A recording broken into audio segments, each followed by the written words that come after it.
There's really something to be said for choosing only things that sound pretty to be in a piece of music. All the musical cliches that we hear every day, whether we recognize them or not, are only considered cliches because they're used all the time. And for the most part, they're used all the time because they're beautiful. Tchaikovsky wrote at least one melody that's literally just the major scale from root to root, and it sounds gorgeous. The voice leading in a basic 2-5-1 progression is absolutely stunning. We're just so used to hearing these sounds and hearing them played unmusically that it's easy to forget why they dominate our musical vocabulary. That is, until a great musical performance comes and reminds us.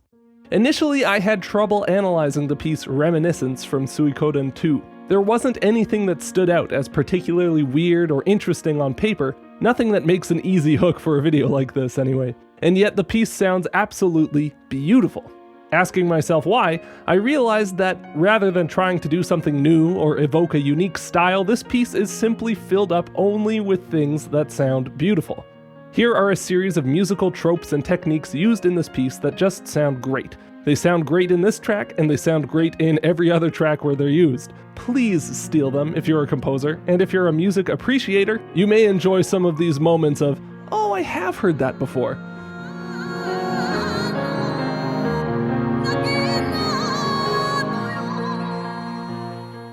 The line cliche is when you sit on one chord for an extended period, but move one note of that chord up or down a scale alongside it. Right from the intro, we hear a perfect example of this technique in Reminiscence, as the bass line walks down the minor scale underneath the static 3rd and 5th of our tonic B-flat minor chord.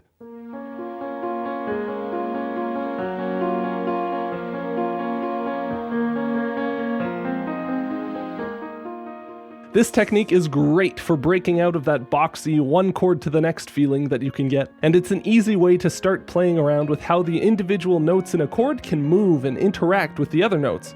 It seems so simple, but you can hear how it immediately sets the vibe in this intro. This idea is expanded upon in the tune's A section, which starts with the melody playing out over top of the same descending bass cliche.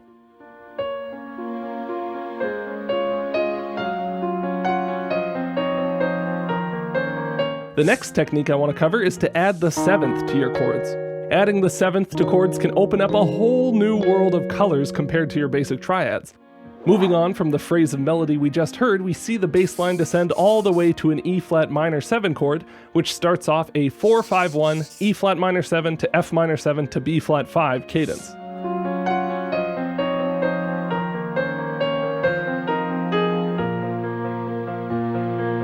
The harmony rabbit hole goes pretty deep, and that can be a little daunting if you're new to the theory game, but even adding just this one extra note to your palette gives you so many more options. Just about every chord in this piece uses its 7th, even ones that are missing their 3rds.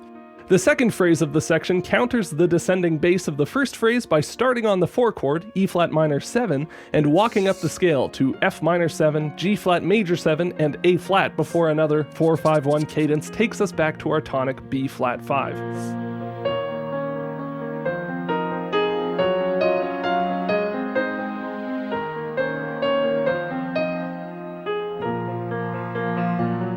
Thanks to these 7ths, the music is filled with color even though the basic progression underneath is really very simple. It's interesting to notice which chords do not use their 7th in this piece too.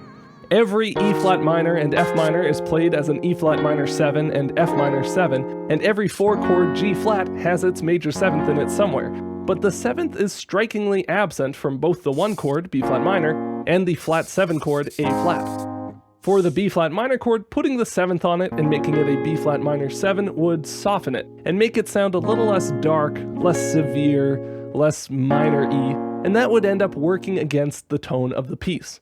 For the A-flat chord, seeing as all of these chords are only using notes from the B-flat natural minor scale, adding the 7th would make it a dominant A-flat 7 chord. And while minor 7th chords and major 7th chords are naturally very pretty, dominant chords are not. They just aren't. If you throw a bunch of extensions on top, you can get something pretty out of them for sure, but in this kind of purely diatonic context, throwing an A-flat 7 in the mix would just throw off the whole vibe. Being pretty isn't just about doing pretty things, it's also about not doing not pretty things. The A section we just heard is played once quietly in the piano and then again more forcefully with added strings fleshing out the harmony and solo voice adding color. Check it out, enjoy the fuller sounding string chords, and notice the lack of sevenths over each A flat and B flat minor chord.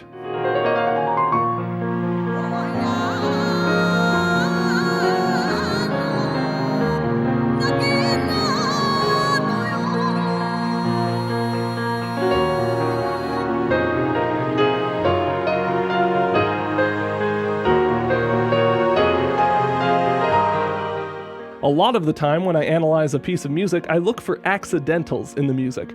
Anytime a piece introduces notes from outside the key, you know there's going to be some reason for it. It's an easy sign that the composer was trying something outside of the most obvious, generic chord structures or melody choices. Reminiscence features just a couple small moments with notes from outside the key, and the whole rest of the piece is all completely within the key of B flat minor. Using chromaticism so sparingly gives these relatively subtle moments an extra power boost. It's like when someone swears all the time, you just stop hearing the words. But when someone who never swears does drop a cuss word on you, it stops you in your tracks. That's the kind of effect that's happening here. Towards the end of the A section, the final 4-5-1 cadence that typically ends off each phrase instead tricks us with a different ending. The E flat minor 7 moves up to an F minor 7 chord, and then, instead of jumping up to a B flat, the bass continues climbing up to hit this E flat over G chord. This brings us to our next beautiful technique, putting the third of the chord in the bass and leaving it out of the top voices. This type of chord, called a first inversion chord, adds a whole new dimension to what we expect from a basic major triad. But for some reason, if you double the third of the chord elsewhere in the voicing when you place the third in the bass, the overtones clash in such a way that it takes away some of the power of the chord. In our example, you see the right hand of the piano play the fifth, the root, and then another fifth, leaving the third alone to be hammered by the left hand. This E flat over G moves up to an F over A, using the same voicing with the third reserved for the bass.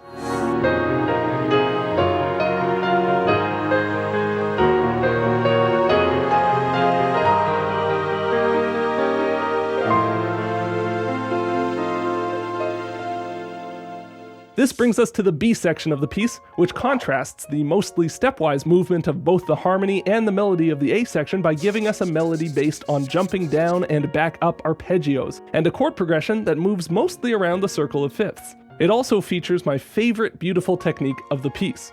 The section opens up with a B flat minor to G flat major 7 to G flat 6 sharp 11 to D flat major 7 over F to B flat minor 7. Note how this D flat over F chord doesn't feature any F notes in it besides the one on the bottom. This continues on into a 2-5-1 cadence resolving to D flat major, the relative major of our home chord B flat minor.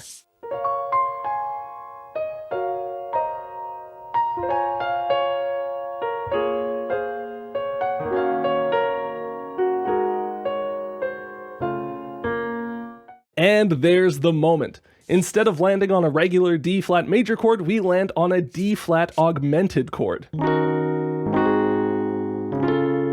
Whoa! Where'd that come from? It's quite a dissonant chord, and the shock value it produces, placed right where we expect a nice resolution, is potent. But this piece is primarily focused on being pretty, not sitting on dissonance, so the sharp fifth of the chord, A natural, resolves up pretty quickly to a B flat note, giving us a release of that tension in a way that's super satisfying.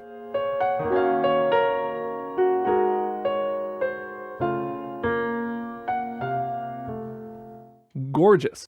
This B flat note lowers back down to an A natural in the following bar as the bass walks down to a C, creating an F over C chord, which acts as the 5 chord to perfectly set up a return to our home B flat minor chord to start the next phrase. So we get the surprise of the D flat augmented chord, and then it's even justified afterwards as a perfectly functional way to get where we're going. Beautiful. This phrase repeats one more time to end off the tune, but instead of a D flat augmented chord, we get our last beautiful musical technique, the sound of the sharp fourth moving down to the third over a chord.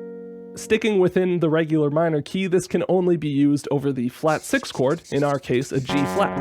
And the end of the piece sees us hanging out over a G flat major chord in the left hand, while the right hand of the piano hits this C note that resolves down to a B flat, the sharp fourth of the chord moving down to the major third. These notes are both harmonized with the notes a sixth below, which accentuates this movement and adds to how pretty it is.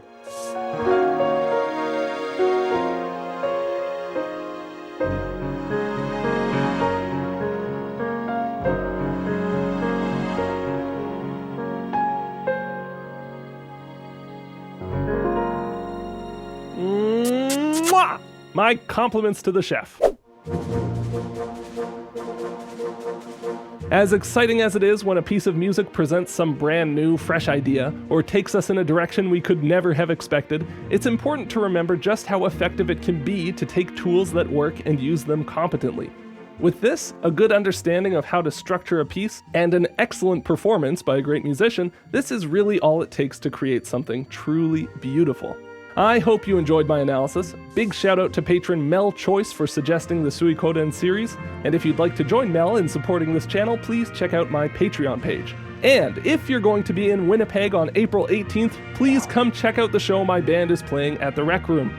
We're part of a lineup of fantastic VGM acts that I'm sure you will love, so I'll put a link to buy tickets in the description below. Thank you so much for watching, and I'll see you all in the next one.